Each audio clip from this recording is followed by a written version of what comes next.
Ces dernières années, le Japon fait la une de l'actualité pour son réarmement inquiétant. En effet, le pays a entamé le plus important programme d'armement depuis la Seconde Guerre mondiale. Mais pourquoi ? Eh bien parce que cette partie de l'Asie est entrée dans un contexte géopolitique de plus en plus complexe, marqué par des rivalités croissantes. Dans le cas du Japon, que ce soit avec la Chine ou encore avec la Corée du Nord. C'est pour cela qu'aujourd'hui, on te propose de découvrir l'histoire de l'armée japonaise ainsi que de son réarmement, mais aussi de comprendre les raisons derrière cette décision et ses conséquences. C'est parti! Avant 1945, le Japon avait une longue histoire d'armement et de militarisme, culminant dans l'expansion impérialiste du début du XXe siècle. Jusqu'au XIXe siècle, les samouraïs étaient la classe guerrière du Japon féodal, utilisant principalement les armes telles que les katanas, les arcs et les lances. La période d'Edo, qui dure de 1603 à 1868, a été marquée par une paix relative et une stabilité. L'armement a évolué lentement, avec peu d'innovations significatives. De plus, à ce moment-là, le Japon a adopté une politique isolationniste stricte, limitant les contacts avec l'extérieur, ce qui a ralenti l'innovation militaire. Ensuite a lieu l'ère Meiji de 1868 à 1912. Le pays connaît alors une modernisation rapide après l'ouverture forcée du Japon par les puissances occidentales. Le pays a alors entrepris une modernisation rapide, adoptant les technologies militaires occidentales. C'est à ce moment-là que l'armée moderne voit le jour, basée sur les modèles européens. Elle intègre des armes à feu modernes, de l'artillerie et des navires de guerre. Elle connaît alors 3 conflits, la guerre sino-japonaise de 1894 à 1895, la guerre russo-japonaise de 1904 à 1905, ainsi que la Première Guerre mondiale où le Japon s'étend dans le Pacifique et en Chine. Ensuite, dans les années 1930, on voit la montée d'un gouvernement militariste japonais avec une augmentation des dépenses militaires et de la production d'armes. On peut noter que le Japon a envahi la Mandchourie en 1931, puis la Chine en 1937, poursuivant une politique d'expansion agressive. Arrive ensuite la Seconde Guerre mondiale. En 1941, le Japon a attaqué Pearl Harbor, entraînant l'entrée en guerre des États-Unis. Le pays a rapidement occupé de vastes territoires en Asie et dans le Pacifique avant de subir des défaites majeures à partir de 1942. Puis la défaite en 1945 a marqué la fin de cette ère de militarisme et la dissolution de l'armée nippone. Choqués par les atrocités de la guerre, notamment par les désastres de 2 bombes atomiques, les Japonais veulent tourner la page. Ils veulent devenir un exemple de pacifisme. Il est important de ne pas oublier les traumatismes des armes nucléaires. En effet, en 1945, l'armée américaine lance ses bombes atomiques sur 2 villes japonaises, Hiroshima et Nagasaki. Le 6 août, à 8h16, la bombe atomique Little Boy, à base d'uranium, est larguée du bombardier B-29 Enola Gay à 9500 mètres d'altitude et explose sur Hiroshima. Elle anéantit la ville sur une zone de 12 km² en une fraction de seconde. La puissance de l'engin est de 15 kilotonnes et la température au centre de l'explosion frôle les 4000 degrés. 3 jours plus tard, les États-Unis attaquent Nagasaki avec la bombe au plutonium Fat Man depuis le B-29 Bockscar. À 10h58, la ville subit une déflagration d'une puissance de 20 kilotonnes. Le champignon atomique s'élève à 18 km d'altitude et 6 km² de la ville sont complètement détruits. Cependant, même si cette deuxième bombe a une puissance supérieure à la première, les dégâts sont moindres qu'à Hiroshima, car Nagasaki est vallonnée, ce qui la protège partiellement. On estime que ces 2 bombardements ont coûté la vie de 90 000 à 140 000 personnes pour Hiroshima et de 60 000 à 80 000 habitants pour Nagasaki. Devant ce désastre, le Japon capitule sans condition le 2 septembre 1945, alors qu'une nouvelle frappe atomique était envisagée sur Tokyo ou Sapporo. Rapidement, de nombreux scientifiques pointent le caractère immoral et contraire au droit international des frappes nucléaires, certains allant même jusqu'à les qualifier de crimes de guerre. Cela a pour conséquence qu'en 1947, un article, le numéro 9, prend une place importante dans la constitution japonaise. Intitulé « Renonciation à la guerre », il explique que l'État ne se reconnaît pas le droit de belligérance. Il n'y a donc pas, ou plutôt, plus d'armée. Cependant, en 1954, des forces d'autodéfense japonaises voient le jour. Mais leur travail tourne autour d'opérations de secours et du maintien de la paix. Puis, en 1992, des militaires sont envoyés au Cambodge en tant que casques bleus, qui sont les forces de maintien de la paix des Nations Unies. Cela reste ainsi jusqu'en 2014, où le réarmement est devenu une réalité due aux tensions avec la Chine. En effet, le gouvernement de Shinzo Abe, qui est alors Premier ministre, a décidé de faire abroger le fameux article 9. Cependant, la nation garde 3 principes importants, à savoir ne pas développer, ne pas posséder et ne pas faire entrer sur le territoire d'armes nucléaires. Alors, que représentent aujourd'hui les forces armées japonaises? Eh bien, à l'heure actuelle, le pays dispose d'une force militaire sophistiquée et bien équipée, connue sous le nom de Force d'autodéfense japonaise, alias JSDF. Ainsi, elle ne se définit pas comme une armée, mais comme une force d'autodéfense. En tout, les forces d'autodéfense auraient 240 000 soldats et 55 000 réservistes. Ce qui fait que la nation nippone est 5e au rang mondial des plus grandes puissances militaires mondiales en 2024. Les JSDF sont composés de la force terrestre, de la force maritime et de la force aérienne. Regardons chacune de ces branches avant de se tourner vers le budget militaire nippon.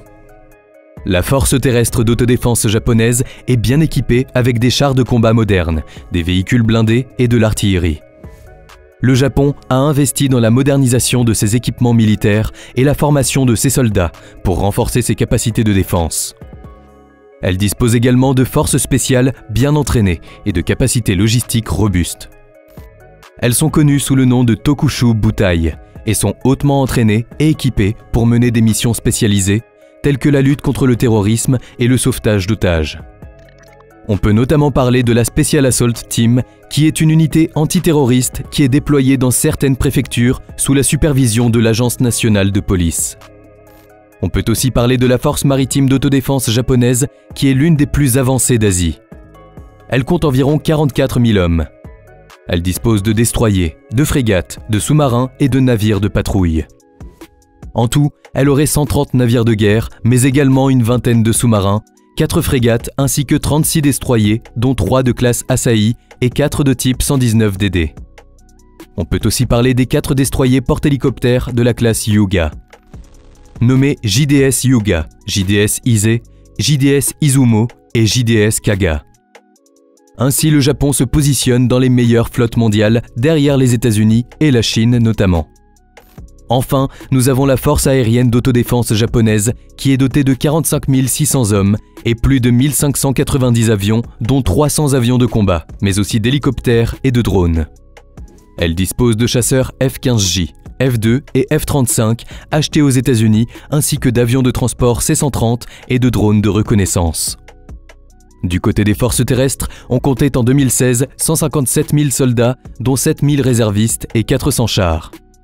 Notamment le char Type 10 fabriqué par Mitsubishi Heavy Industries. Regardons maintenant de plus près le budget militaire japonais. Alors que le pays limitait ses dépenses militaires au seuil symbolique de 1% de son PIB entre 1974 et 2020, tout a changé avec le conflit en Ukraine. Depuis, le Japon a décidé de porter à 2% de son produit intérieur brut le budget de la défense d'ici 2027. Ces 2% sont sur le modèle de la cible financière que se sont fixés les pays de l'OTAN. Lors du vote du budget 2024, la Chambre des conseillers a validé une enveloppe de 112 billions de yens, soit plus ou moins 738 milliards de dollars, dont 51 milliards seront consacrés à la défense. Un record. Elle reste cependant une puissance militaire moyenne, même si elle est la 3e plus grande économie de la planète.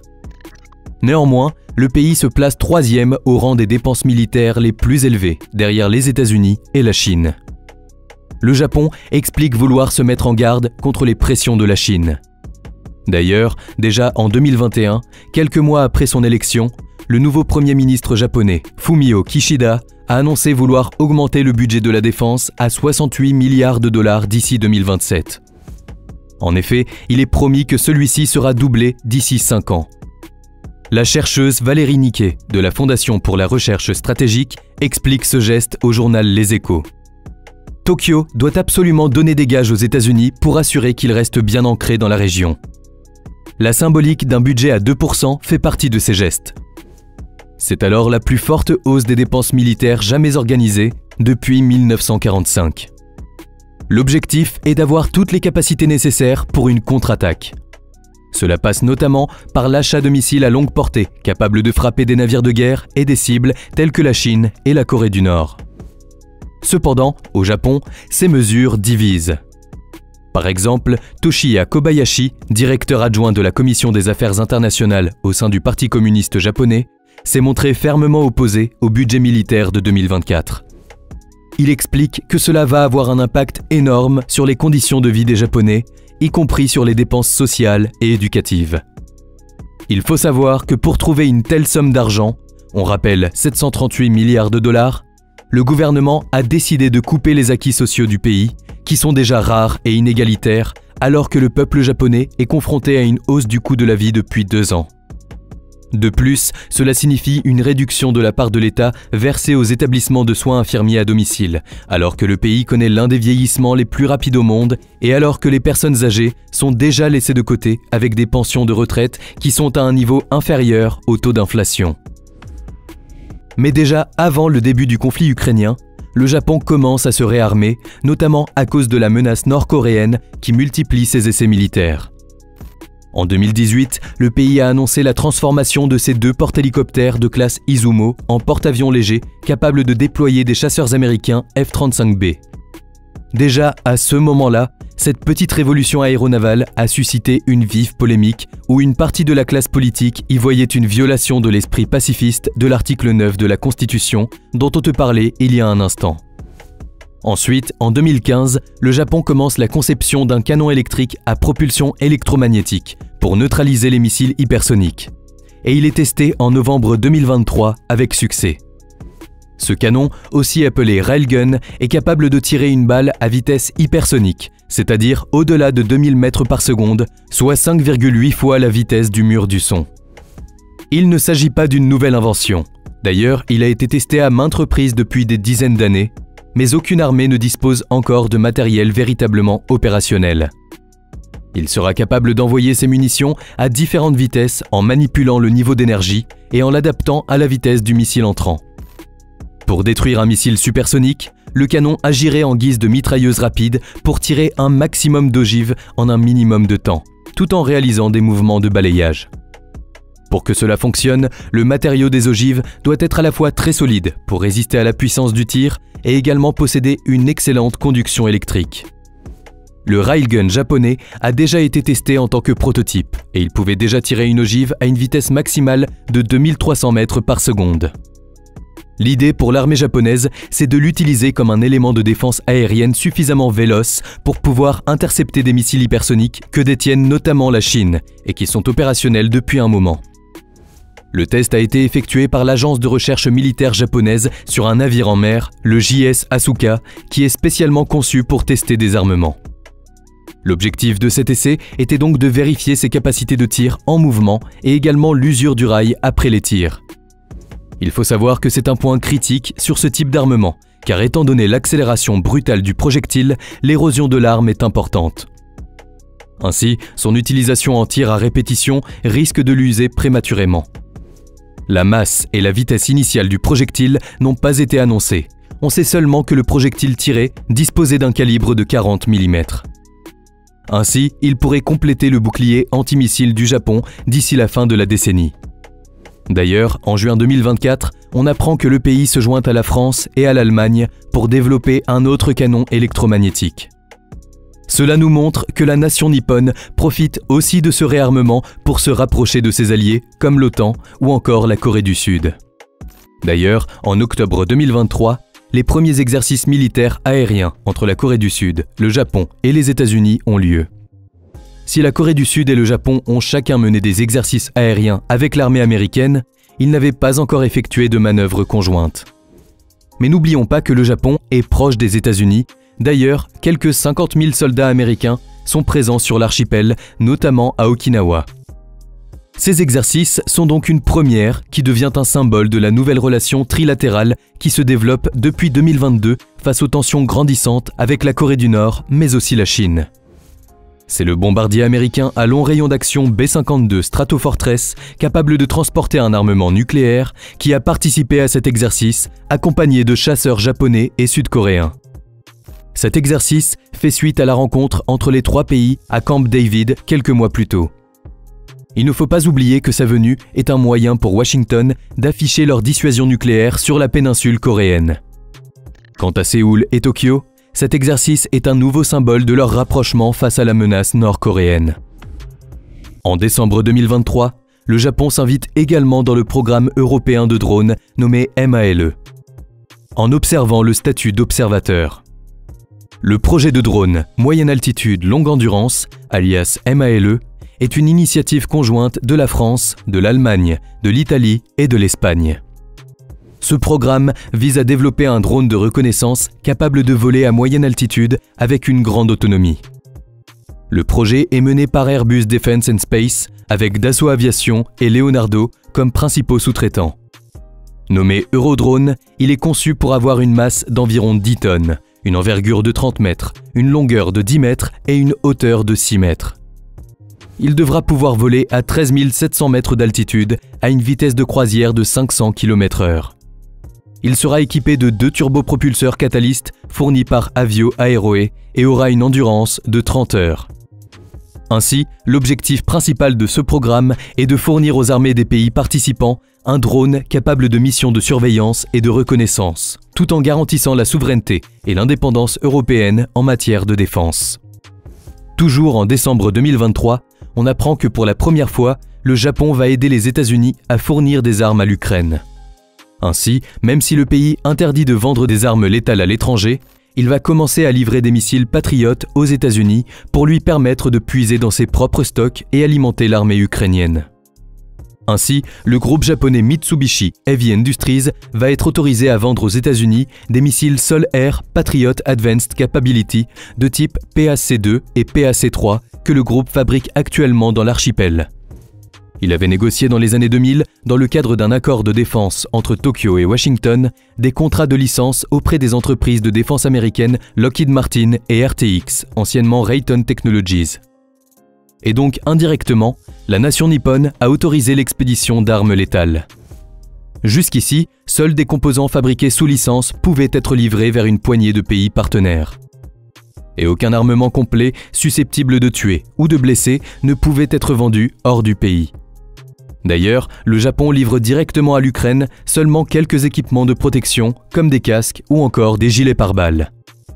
Il faut savoir qu'avant de libéraliser ces exportations, le gouvernement japonais a dû batailler avec les partis qui forment la coalition au sein de l'exécutif, car toute l'industrie de la défense a été suspendue à un débat interne extrêmement politique.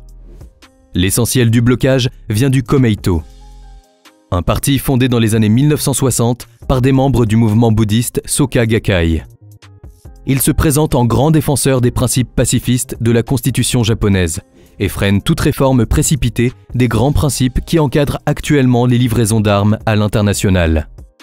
Cependant, ces dernières années, ils ont pris en compte la montée des tensions régionales autour de Taïwan, de la Chine ou encore de la Corée du Nord, et des pressions des partenaires comme les États-Unis, mais aussi le Royaume-Uni et l'Italie qui veulent voir le Japon assouplir ses règles d'exportation d'équipements militaires pour permettre le développement d'un avion de combat furtif de 6e génération. En effet, en mi-décembre 2023, Tokyo, Rome et Londres ont célébré la création de la structure qui va superviser le développement, d'ici à 2035, de ce nouveau chasseur conçu conjointement par BAE Systems, Mitsubishi Heavy Industries et Leonardo.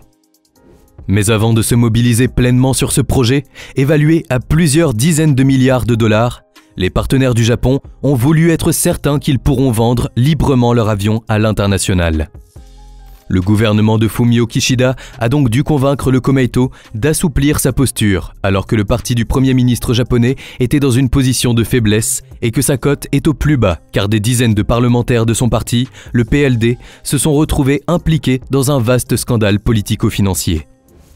Alors que cela semblait mal parti, en mars 2024, on apprend que le Japon autorise l'exportation de ses futurs avions de chasse. Ainsi, on voit qu'au fil des mois, le gouvernement de Fumio Kishida a réussi à convaincre ses partenaires électoraux d'accepter la vente à l'international de ce chasseur. En regardant de plus près, on voit que cela a pu se faire grâce à des conditions strictes. En effet, le chef du gouvernement a assuré que l'avion ne serait potentiellement vendu qu'à des pays ayant déjà signé des accords de défense et de transfert de technologie avec Tokyo, soit au total une quinzaine de nations, dont la France, l'Australie, l'Inde ou encore la Thaïlande. De plus, en théorie, il ne sera pas directement livré à des nations en guerre. Le Premier ministre a aussi assuré que chaque future exportation ferait l'objet d'une approbation du gouvernement nippon. Regardons maintenant d'un peu plus près les caractéristiques de cet avion. Cette collaboration permet au Japon de tirer profit des technologies de pointe de ses associés. Nommé F-3, beaucoup de mystères planent encore autour de cet avion de nouvelle génération. Cependant, on sait que la production devrait commencer vers 2030 et qu'un prototype devrait être déployé d'ici 2035. Comme dit précédemment, le projet sera tenu par le britannique BAE Systems et l'italien Leonardo. Du côté du Japon, ce sera par le conglomérat Mitsubishi. Anciennement nommé Zaibatsu, il était déjà un important complexe militaro-industriel japonais avant la fin de la Seconde Guerre mondiale. Cependant, il faut savoir que ce n'est pas la première fois que le Japon se lance dans un prototype nippon. En effet, en 2016, le X-2 Shinshin est dévoilé. Ce prototype d'avion de chasse 5e génération a lui aussi été développé par Mitsubishi. Axé sur la furtivité et la guerre électronique, il mesure 14 mètres de long et 9 mètres de large. D'ailleurs, son design devrait être repris dans le développement de l'avion F-3. Le X-2 Shinshin est doté de la poussée vectorielle tridimensionnelle. Cela veut dire qu'il est dirigé par 3 palettes situées sur chaque tuyère. Du côté commande de vol électrique, il a été décidé d'utiliser la fibre optique au lieu des câbles traditionnels. Le but ici est d'obtenir un débit de données plus élevé et une immunité aux perturbations électromagnétiques. Cet appareil aura également un radar à antenne active, ainsi qu'une technologie nommée fonction d'autoréparation des contrôles de vol. Elle devrait permettre à l'avion de détecter automatiquement si des dégâts apparaissent sur les gouvernes de direction de l'appareil. Il sera alors possible d'ajuster l'utilisation des gouvernes restantes pour permettre à l'avion d'atterrir sans problème. Mais avec le F-3, il est clair que la nation nippone espère renforcer ses relations avec ses alliés, notamment européens et américains, mais qu'elle veut également s'imposer comme une puissance militaire importante. Ensuite, en janvier 2024, on apprend que pour la première fois, un contrat portant sur l'achat par le Japon de 400 missiles de croisière américains Tomahawk a été signé. Le pays se dote ainsi d'une capacité de frappe au sol à longue distance. En effet, ces missiles d'attaque au sol japonais de 1600 km de portée pourront bientôt atteindre l'ensemble du territoire nord-coréen, mais aussi les côtes chinoises. Ce contrat, d'une valeur de 2,35 milliards de dollars, comptera 200 missiles dans leur version Block 4 et 200 Block 5. Ce dernier est l'évolution la plus récente du BGM-109 américain, déployé depuis 1983 sur tous les destroyers et croiseurs de l'US Navy. Comme tu l'as compris, le pays explique cette vente comme faisant partie de sa nouvelle stratégie de défense nationale, dont l'objectif est de se doter d'une capacité nouvelle de contre-attaque pour dissuader tout adversaire de frapper en premier le pays nippon. Regardons maintenant de plus près pourquoi le Japon est si inquiet par rapport à la Chine et la Corée du Nord. Depuis ces dernières années, la Chine est en train de moderniser son armée et de mettre de plus en plus de pression sur Taïwan. La situation entre la Chine et l'île est complexe. En fait, l'Empire du Milieu considère que Taïwan fait partie intégrante de son territoire. En 1949, lorsque les nationalistes chinois ont perdu la guerre civile, Taïwan est devenu un pays indépendant, mais la nation chinoise ne le tolère pas et cherche donc à réunifier le pays. Mais ce n'est pas tout. Il faut savoir que Taïwan occupe une position stratégique dans la mer de Chine orientale. En effet, l'île protège plusieurs routes maritimes importantes du contrôle chinois, ce qui lui permet d'importer du pétrole et d'autres produits de base essentiels. Des pays comme le Japon en sont donc très dépendants. Contrôler l'île permettrait donc à la Chine de renforcer sa position dans la région et de lui donner un meilleur accès à l'océan Pacifique. Cependant, comme tu le vois, ce serait un réel problème pour la nation nippone. On peut aussi parler des tensions croissantes dans la mer de Chine méridionale. Ces tensions sont principalement dues à des revendications territoriales entre plusieurs pays, notamment la Chine, le Vietnam, les Philippines, la Malaisie, Brunei et Taïwan. La Chine en revendique une grande partie, délimitée par la ligne en 9 traits, ce qui chevauche les revendications d'autres pays. Il faut savoir que la région est riche en ressources naturelles, notamment en pétrole, en gaz naturel et en poissons, ce qui attise les convoitises. D'autant plus qu'elle est également une route maritime cruciale pour le commerce mondial. Malgré ces tensions, ces dernières années, la Chine a construit des installations militaires sur plusieurs îles, augmentant les tensions avec les autres pays riverains, mais aussi les États-Unis. Ce qui inquiète aussi le Japon, c'est que la Chine met un peu plus de 2% de son PIB dans son budget militaire et que ces dernières années, le pays ne cesse de moderniser son armée. Par exemple, ses capacités navales ont fortement augmenté et elles sont maintenant aussi avancées que celles des États-Unis. Pourtant, il y a encore quelques années, le pays était à la traîne. Pareil du côté aérien, où l'État chinois est 3e derrière les États-Unis et la Russie. En effet, l'Empire du Milieu est doté de 2800 avions, dont 2500 de combat. Quant à son armée terrestre, elle est composée de 975 000 hommes. Ainsi, la Chine possède un arsenal de plusieurs milliers d'armes capables de frapper un adversaire régional à plusieurs milliers de kilomètres. D'ailleurs, elle est considérée comme la 3e puissance militaire au monde. Cependant, il ne faut pas non plus oublier le développement rapide de l'arsenal balistique nord-coréen. Il est donc clair que la Corée du Nord est un autre pays à ne pas négliger. Surtout qu'il est supposé que le pays a la capacité d'attaquer Tokyo avec des armes nucléaires montées sur des missiles balistiques. Le Japon veut donc se protéger. Il faut savoir que la Corée du Nord effectue son premier test atomique en 2006 et son 6e et dernier à ce jour date de 2017. 18 ans après le premier essai, en 2024, elle possède plus de 40 ogives nucléaires. Et ce chiffre devrait continuer d'augmenter dans les prochaines années. D'ailleurs, le régime considère son programme nucléaire comme essentiel à sa survie et il a d'ailleurs inscrit son statut de puissance nucléaire dans sa constitution. De plus, le dictateur a déclaré que son pays n'hésitera pas à répliquer par l'arme atomique si elle est elle-même provoquée par des armes nucléaires. Il a également ordonné l'expansion de l'arsenal nucléaire nord-coréen et la mise au point d'un missile balistique intercontinental. Ce nouvel engin devrait pouvoir frapper directement le territoire américain, ennemi juré du dictateur. Ainsi, peu de temps après, le 18 décembre 2023, on découvre le lancement d'un missile balistique intercontinental, alias ICBM, nommé Hwasong-18. Il a parcouru un peu plus de 1000 km de distance horizontale et atteint une altitude maximale d'environ 6000 km. Vers 9h37 heure japonaise, le missile est tombé en mer. Ce tir est intervenu quelques heures seulement après le lancement d'un missile à courte portée. Il s'agit du 3e tir de ce type par Pyongyang, après les lancements d'avril et de juillet 2023, et, en tout, du 5e tir venant de Pyongyang cette année-là. Ainsi, 2023 marque l'année où la Corée du Nord a procédé à un nombre record d'essais de missiles. On comprend donc les inquiétudes de la nation nippone qui se sent de plus en plus menacée. En réponse, Séoul, Tokyo et Washington, en plus de condamner les tirs, ont averti Pyongyang que toute attaque nucléaire contre les États-Unis ou leurs alliés entraînerait la fin du régime de Kim Jong-un. Le Premier ministre japonais, Fumio Kishida, a également ajouté que la Corée du Nord représentait une menace pour la paix et la stabilité dans la région. De plus, les alliés ont renforcé leur coopération de défense et ont activé un système de partage de données en temps réel sur les lancements de missiles nord-coréens et des forces militaires des 3 pays alliés.